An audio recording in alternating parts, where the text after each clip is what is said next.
Welcome back to Behind the Gloves. I'm Gaz Singh and I'm being joined by world-ranked featherweight Jordan the Thrill Gill. How are you, sir? I'm very well, thank you. How are you? I'm very good. So back to what I was just saying. What people want to know is, are you keeping an afro? I think it's going to have to be trimmed because it's growing in different speeds in different places, and it's a bit, it's looking a bit rough at the moment. So we'll have to see how it goes. So where I want to kind of start is, so you fought at Fight Camp summer last year. You fought at Wembley now. How does it feel fighting without any fans? It's different to fighting in front of a packed crowd in Peterborough, right? Yeah, 100%. It's very different. It's not the same, and it doesn't really come close. But at the end of the day, when they offer you a fight, then you've got to accept it because you've got to move your career forward. And a fight with no fans is better than no fight at all. So obviously, everybody wants the fans back. I think it affects different people more than others. I think probably it affects me less than other fighters. I think it depends on your sort of style and what gets you up. But there's definitely a lack of energy in the room when you're fighting in front of 10,000 people in a packed out arena. Then you feel that energy, and that you feel it go through you like a surge of electricity, and that's what's missing. But we're doing what we can. We're getting the wins, and hopefully in my next fight or the fight after the crowds will be back.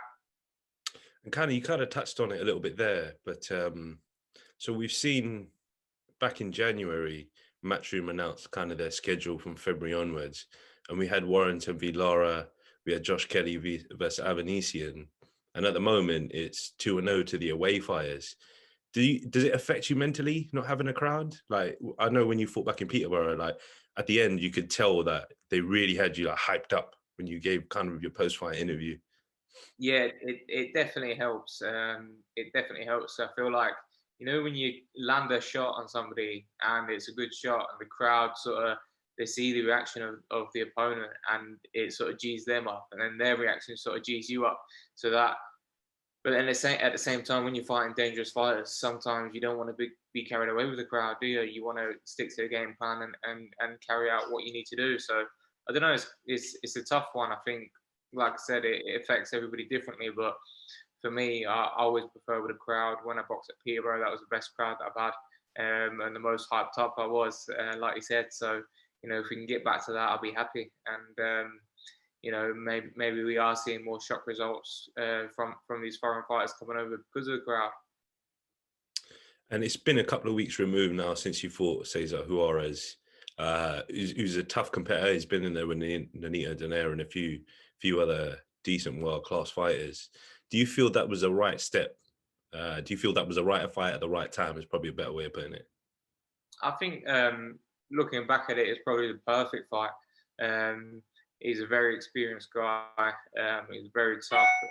He come in very good shape. His team, after said, it's the best shape that he's been in since he boxed in Nonito because of outside influences in boxing.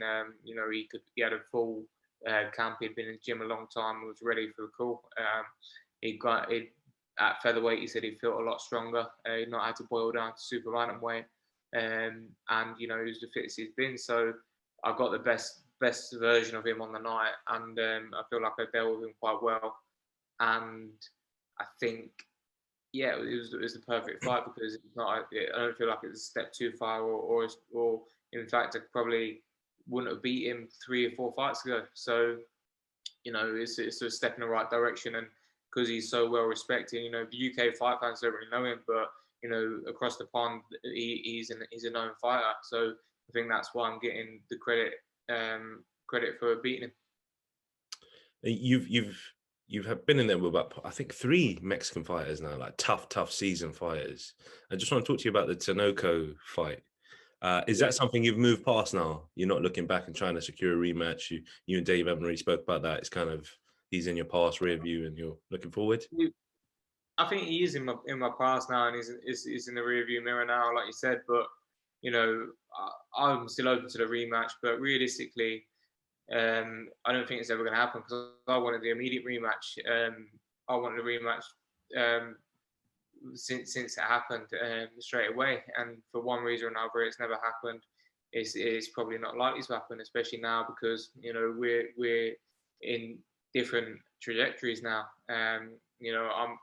I've come back. For me, last week it was sort of burying that now because when I boxed Tinoco, obviously he's a good, solid operator. He's a tough Mexican. If you're not on the ball, he's going to beat you. And he beat me that night. I knew on the night that I could beat him.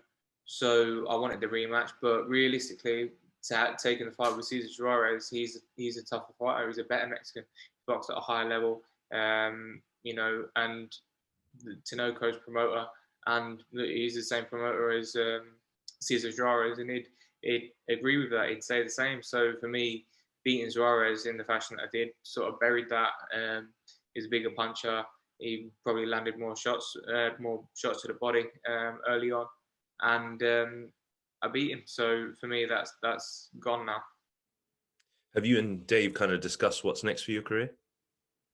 Not fully. Obviously, I've just beat Juarez. I'm back into the gym on Monday. I've had a good 2 weeks off. I need to see what the options are. I know that there will be plenty of options now because I'm ranked quite highly. I'm number 5 with the WBA. So when you're in the top 5 and a fight for the title or a fight for a final eliminator can be called at any time. So that can come at any time. But I think the fight, when we discussed it last, the fight that we both wanted was the Lowe fight.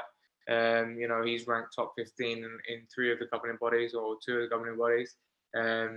He always boxes on Tyson Fury's undercard, and that's a fight that I'd like on the Fury versus Joshua card. I think it's got a great narrative. That's the fight to make. 2 Brits above domestic level in a real rivalry. So it's a good fight. I'm glad you brought up Lowe. I'm going to touch on that a little bit later. I just kind of wanted to speak to you about your relationship with Dave Colwell. You seem to be going from strength to strength, like your performances get better as you continue on in your career. Just talk to me a little bit about your relationship with Dave. Oh, his class is so good. He teaches me so much about boxing and how to approach things. And it's more like a lot of the time, it's like the mental aspect of it, of change the way you see things, or how you approach a situation and how you manage different situations in a boxing ring. So he's got a wealth of experience. He's been in the game a long time. He's been at a high level for a long time. So I can't be with a better coach. So for me, it's perfect. I'll probably give him a headache a lot of the time, because I'm not a hard worker. I train. I do everything I can to train and better myself. But I'm always asking questions. I'm always saying, "Oh, what about this? What about this?" And I'm always wanting to learn. So it's a good relationship. He took me on when I had nothing to offer.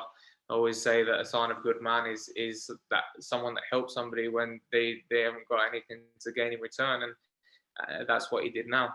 That's what he did when I come to him. I come to him with no manager. I hadn't boxed for 18 months. I turned up on the door without telling him I was coming. I said, "Dave, can you help me? I need to fight. All I want is the opportunity." And after not boxing for 18 months, within 2-3 weeks, he got me a fight.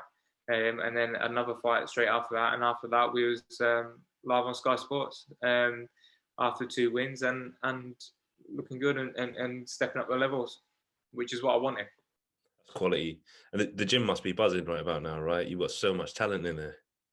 Yes, there's honestly, like it's hard because you don't really realize until you go to other gyms and you see the fighters that have got. And like every day I walk in, you see Lerone and see Hopi. And they're so good. They are really good fighters, and I learn a lot from them. And it's weird because I'm the only Orthodox fighter, so there are 2 southpaws in there, and I'm trying to pick things up and trying to do it, and then I've got to realise that I've got to switch it all the way around and do it in my own way. And then obviously Dave's got 2 southpaws and 1 Orthodox to take on pads, and like if we're all in the ring mixing together, he's got to adapt. But yeah, it's good. It's good. There's good banter. This is exactly what you need, isn't it? He's 29, I'm 26, and Hope he's only 20, 21. So yeah, he's got that young, fresh face to him, and everything. Feel like he's excited about everything in boxing, and it's good to see. Oh, that's quality, mate. That's absolutely class. A happy fighter is a dangerous fighter, right? Yeah, for sure. I think there's a lot of fighters struggling now because not getting the dates and not, fulfilling their potential. And for me to have 2 fights behind closed doors, I was buzzing. So obviously this fight I didn't really see coming. Dave, I was training since back end of October last year. I've been training very hard.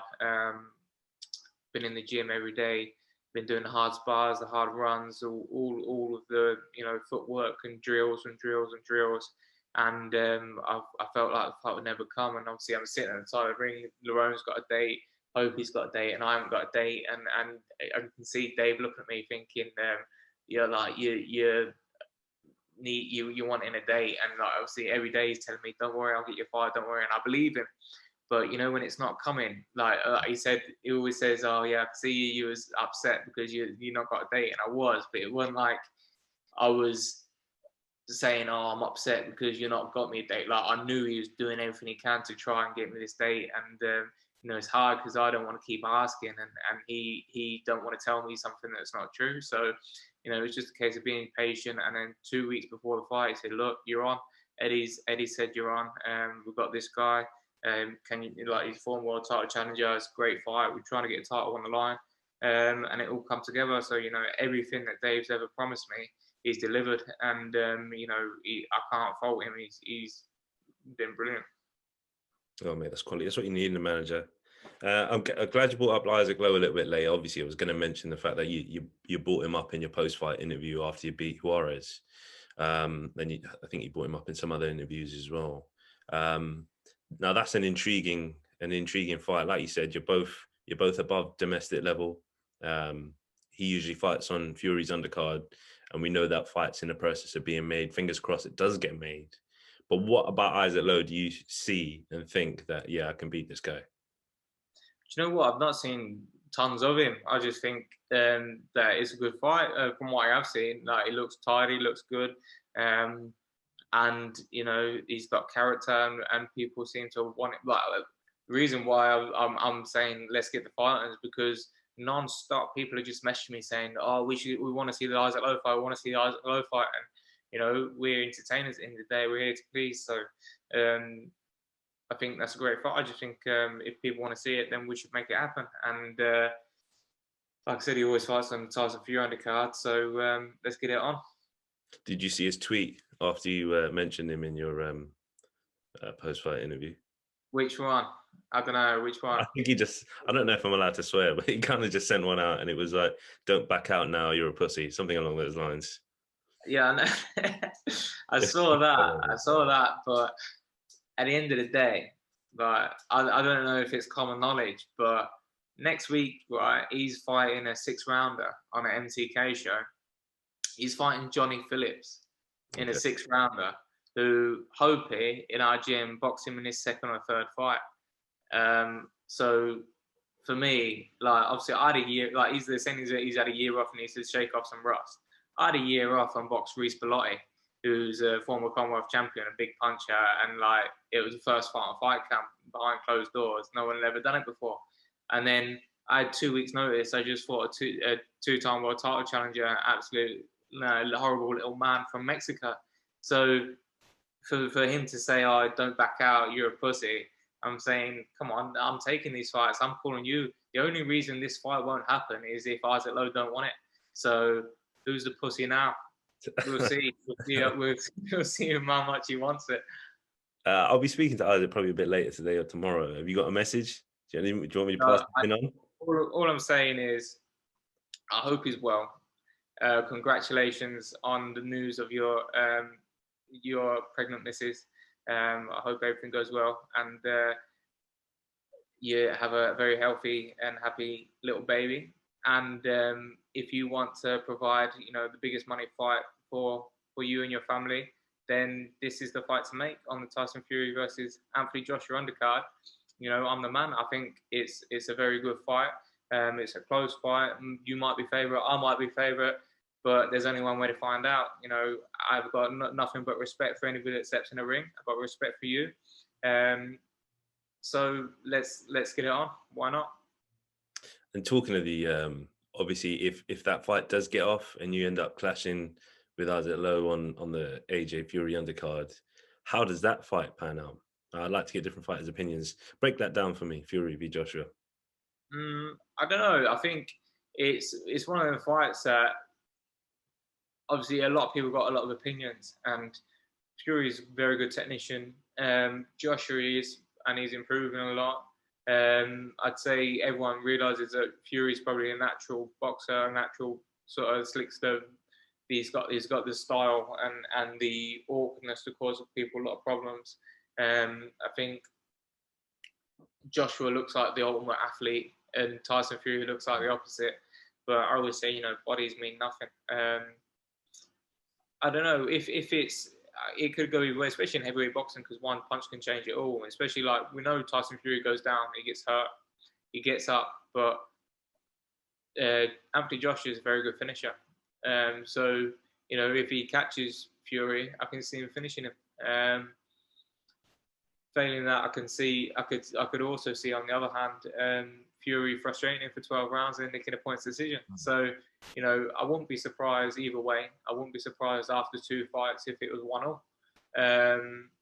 But that's what makes it so exciting, and it's a part of a great narrative. It's come at the right time from both. It's been built up to be a massive fight. And it is a massive. It's the biggest fight in British boxing history. So, I'll just enjoy watching it. Well, Jordan, thanks for your time. I appreciate you speaking to us. Before we kind of sign off, is there anything that you want to tell your supporters? Do you want to tell people where they can follow you? Yeah, thanks for everyone for your support. Type me in on social media. I'll be there, Jordan Gill. And thanks to everyone that's tuned in and watching. And hopefully we get some big fights this year. Well, perfect. Thanks, buddy. If we'll catch up with you soon. If we don't catch up with you soon, then we'll definitely catch up with you after your next fight. Appreciate it, Jordan. Thank you so much, buddy. Take care. Oh, hey there, fight fans. Didn't see you there. If you guys haven't already subscribed to my YouTube channel, make sure you go to do so by clicking right here, or else.